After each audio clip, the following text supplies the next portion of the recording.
Il est occupé à aligner les bateaux.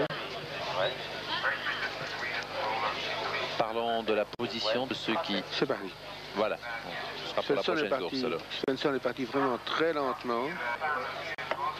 Le quatrième bateau, c'est l'Italien, puis le Néerlandais à l'avant-plan, le Hollandais Nico Riengs à la ligne d'eau numéro 5, départ en force 250 premiers mètres. On imagine très bien qu'il ne va pas tenir cette cadence-là, sans quoi il serait champion du monde depuis longtemps. Et il risque de payer son effort plus tard dans la course. C'est une façon spectaculaire de se mettre en évidence. En deuxième position maintenant le Polonais Broniewski qui a fait une partie de son retard. Il n'était pas très bien parti. Puis le Suédois Svensson. Le Polonais était à 34. Derrière, les écarts se marquent déjà. Il est vrai que Radev a provoqué probablement une cassure à l'arrière. C'est peut-être un truc tactique. Il a essayé d'impressionner les autres. Qui maintenant ne rend plus que 35 minutes et qui déjà maintenant un peu le même phénomène qu'on a vu chez Van Bellegem. Son dos et ses jambes s'alourdissent. Il manque un peu d'envolée, ce qui fait ralentir son dos.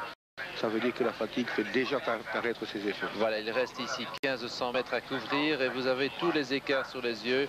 Un Bulgare de Pologne, mais ici l'écart a visiblement grandi entre Vassil Radev et Kajetan Broniewski. Le Polonais attaque. Radev qui est en train de se faire dépasser à 24 ans. C'est un fonctionnaire de l'État. Voici le Polonais Broniewski, Kajetan de son prénom, lui à 22 ans, est un peu plus jeune. Il est étudiant, c'est un athlète d'1,88 m, il pèse 90 kg, donc c'est un assez grand format.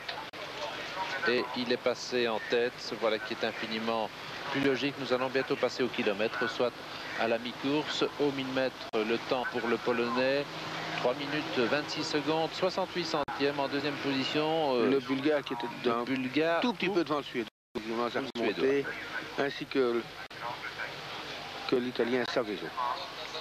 Le Bulgare paye de plus en plus son départ rapide.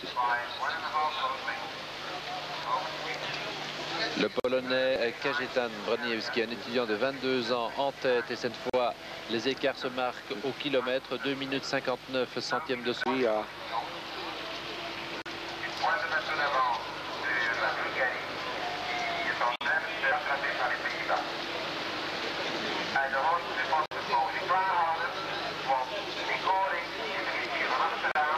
Que peut le Suédois Svensson devant Broniewski? Toute la question est là, bien entendu.